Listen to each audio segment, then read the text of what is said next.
दोस्तों नमस्कार, आदाब। मैं आले नबी आज फिर एक नए टॉपिक के साथ आपके सामने हाजिर हुआ हूं और आज का टॉपिक है नीट या जेईई ड्रॉप ईयर में पेरेंट का रोल क्या होना चाहिए। दोस्तों, ड्रॉप ईयर में हर पेरेंट अपने बच्चे को गाइड करता है, पर असली सवाल ये है पेरेंट का रोल क्या होना चाहिए। क्योंकि नीट या जेईई का ड्रॉप ईयर एक एग्जाम से ज्यादा एक मेंटल बैटलफील्ड है और पेरेंट भी उस बैटलफील्ड का बराबर का योद्धा होते हैं। आज हम बात करेंगे आइडियल पेरेंटिंग रोड मैप की, जो हर ड्रॉप ईयर पेरेंट को फॉलो करना चाहिए। पेरेंट को सपोर्ट सिस्टम नहीं, सेफ सिस्टम बनना चाहिए। सपोर्ट सिस्टम तो हर कोई बन जाता है, पर सेफ सिस्टम जहां बच्चा बिना डरे, बिना जजमेंट, बिना प्रेशर के अपनी बात कह सके।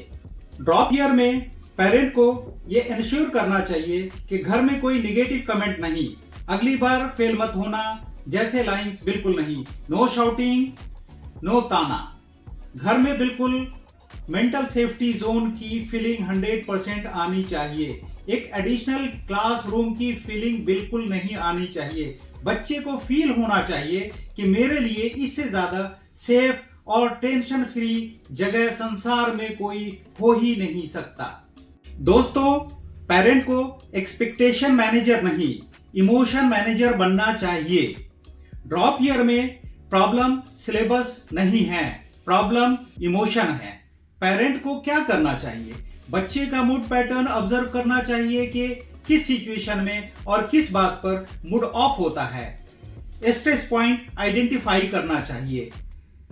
स्टडी एंजाइटी को काम करना चाहिए। ओवर थिंकिंग को ब्रेक करना चाहिए। फियर को रिप्लेस करना चाहिए क्लैरिटी के साथ। दोस्तों, पेरेंट को जज नहीं, पेरेंट को जर्नी पार्टनर बनना चाहिए। बहुत सारे पेरेंट डेली अपना जजमेंट देते रहते हैं। बेटा, कल तुमने 6 घंटे पढ़ाई की थी और आज सिर्फ 4 घंटे। तुम्हारा क्लास टॉपर 650 प्लस लेकर के आ रहा है और तुम अंडर 300। पेरेंट को क्या करना चाहिए? पेरेंट को जर्नी पार्टनर बनना चाहिए। साथ बैठकर अगले 7 दिनों का प्लान करना चाहिए। स्ट्रेटजी डिस्कस करना चाहिए। ब्लेम नहीं करना चाहिए। मिस्टेक को डेटा की तरह ट्रीट करना चाहिए। मिस्टेक के ऊपर किसी तरह का पनिशमेंट या नेगेटिव कमेंट नहीं करना चाहिए। इंप्रूवमेंट को सेलिब्रेट करना चाहिए। बच्चे के हार्ड डेज पर बच्चे के साथ बैठ करके उसको थोड़ा काम करना चाहिए। गुड डेज पर उसके साथ खुश होना चाहिए।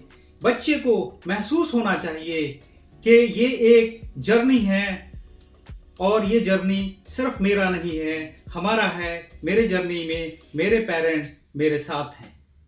दोस्तों, पेरेंट को प्रेशर क्रिएटर नहीं, प्रेशर फिल्टर बनना चाहिए।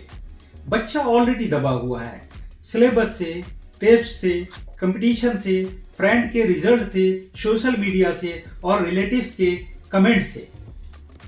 अगर पेरेंट भी प्रेशर ऐड करेंगे तो बच्चा कोलैप्स हो जाएगा। पेरेंट को क्या करना चाहिए? पेरेंट को चाहिए कि एक्सटर्नल प्रेशर को फिल्टर करे, रिलेटिव को पोलाइटली इग्नोर करे, कंपैरिजन को ब्लॉक करे। बच्चे तक सिर्फ यूजफुल चीजें ही पहुंचे। पेरेंट का काम प्रेशर बढ़ाना नहीं, पेरेंट का काम प्रेशर को कम करना है और क्लैरिटी को बढ़ाना है। दोस्तों, पेरेंट को कंट्रोलर नहीं, एनवायरनमेंट आर्किटेक्ट बनना चाहिए। हर पेरेंट अपने बच्चे को कंट्रोल करना चाहता है। ये पढ़ो, ये मत पढ़ो, कम सोना है, ज्यादा पढ़ना है, एटसेट्रा। बट कंट्रोल से रेसिस्टेंस डेवलप होता है। पेरेंट को क्या करना चाहिए? पेरेंट को एनवायरनमेंट आर्किटेक्ट बनना चाहिए। एक शांत, फिक्स्ड स्पेस पढ़ने के लिए बच्चे को प्रोवाइड करना चाहिए। Affordable but essential resource provide करना चाहिए। नॉइज फ्री एटमॉस्फेयर प्रोवाइड करना चाहिए। रेगुलर हेल्दी मील्स प्रोवाइड करना चाहिए। लाइट वॉक और ब्रेक के ऊपर फोकस रखना चाहिए। बैलेंस्ड स्लीप साइकिल मेंटेन करना चाहिए। एक अच्छा एनवायरनमेंट 50% डिस्ट्रैक्शन को कम कर देता है। दोस्तों, पेरेंट को फियर एम्पलीफायर नहीं बल्कि कॉन्फिडेंस एम्पलीफायर बनना चाहिए। जैसे साउंड को मुझे ज्यादा दूर तक पहुंचाना है तो एम्पलीफायर का यूज करता हूं, इसी तरह से फियर को एम्पलीफाई करके बच्चों को डराना नहीं चाहिए, बल्कि एक कॉन्फिडेंस जो होता है उसको एम्पलीफाई करके बच्चों को के अंदर वो कॉन्फिडेंस डेवलप करना चाहिए। ड्रॉप ईयर में बच्चा खुद डाउट करता रहता है, मैं कर पाऊंगा या नहीं कर पाऊंगा। पेरेंट को क्या करना चाहिए? हर छोटी इंप्रूवमेंट पर खुशी मनाना चाहिए। डेली एक स्मॉल कॉन्फिडेंस सेंटेंस देना चाहिए, बोलना चाहिए। मिस्टेक पर टेंशन नहीं, गाइडेंस देना चाहिए। कभी भी तुमसे नहीं हो पाएगा जैसी लाइंस नहीं बोलना चाहिए। कॉन्फिडेंस एवरीडे बिल्ड होता है और सबसे बड़ा कंट्रीब्यूटर पेरेंट की वॉइस है। आपका वॉइस ही आपके बच्चे का इनर वॉइस होता है। दोस्तों, पेरेंट को रिजल्ट ओरिएंटेड नहीं, पेरेंट को प्रोसेस ओरिएंटेड होना चाहिए। हर पेरेंट रिजल्ट की बात तो करता है, पर पेरेंट को याद रखना चाहिए कि ड्रॉप ईयर में रिजल्ट की एंजाइटी ही सबसे बड़ी डिस्ट्रैक्शन है। अब सवाल यह है कि पेरेंट को क्या करना चाहिए? पेरेंट को चाहिए कि मंथ वाइज ग्रोथ ट्रैक करे। पेरेंट को चाहिए कि जो टॉपिक कंप्लीट हो चुका है उसे नोट करें। स्पीड, एक्यूरेसी, कॉन्फिडेंस इंप्रूव हो रहा है या नहीं ये चेक करते रहना चाहिए। डेली एफर्ट को अप्रिशिएट करना चाहिए।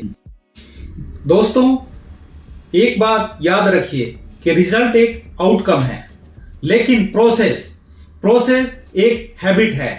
पेरेंट को हैबिट बिल्ड करने पर फोकस करना चाहिए, रिजल्ट खुद ब खुद आएगा। पेरेंट को इमोशनल मिरर नहीं, इमोशनल कुशन बनना चाहिए। बच्चा नर्वस हो, पेरेंट भी नर्वस हो जाता है। बच्चा गुस्सा करे, पेरेंट भी गुस्सा हो जाता है। बट पेरेंट को मिरर नहीं बनना है, बिल्कुल नहीं। पेरेंट का रोल क्या होना चाहिए? पेरेंट को इमोशनल कुशन का रोल प्ले करना होगा। बच्चा गिरे, आप संभाल लो। बच्चा रोए, आप खामोश करो, आप चुप करो। बच्चा कंफ्यूज हो, आप सिंप्लीफाई करो। एक कुशन शॉक ऑब्जर्व करता है, पेरेंट भी वही करे, पेरेंट को भी वही करना चाहिए। नीट या जेईई ड्रॉप ईयर एक टेस्ट जो सिर्फ बच्चा नहीं दे रहा है, पूरा परिवार दे रहा है। लेकिन जीत किसकी होगी? जीत उस पेरेंट की होगी जो सिर्फ रिजल्ट नहीं देखता, रिलेशनशिप बचाता है। वो पेरेंट जो प्रेशर नहीं, पीस क्रिएट करता है। वो पेरेंट जो जजमेंट नहीं देता, जर्नी शेयर करता है। वो पेरेंट जो कंट्रोल नहीं, कंफर्ट पैदा करता है। दोस्तों, पेरेंट का रोल क्या होना चाहिए ये मैं आज आपको सिर्फ 2 लाइन में बताने जा रहा हूं। आप बच्चे के पेरेंट सिर्फ ड्रॉप ईयर में नहीं हैं, आप पूरे लाइफ बच्चे के पेरेंट हैं। बच्चे के लिए आप एक उम्मीद हैं, बच्चे के लिए आप ऊर्जा हैं, आप एनर्जी हैं, बच्चे के लिए आप इमोशनल ऑक्सीजन हैं। यदि आप सही रोल निभा दें तो नीट और जेईई बहुत छोटी बात है, पूरी लाइफ शॉर्टेड हो जाती है। अब इसके साथ मैं आपसे विदा लूंगा। मिलते हैं अगले वीडियो में एक नए टॉपिक के साथ। जय हिंद, जय भारत।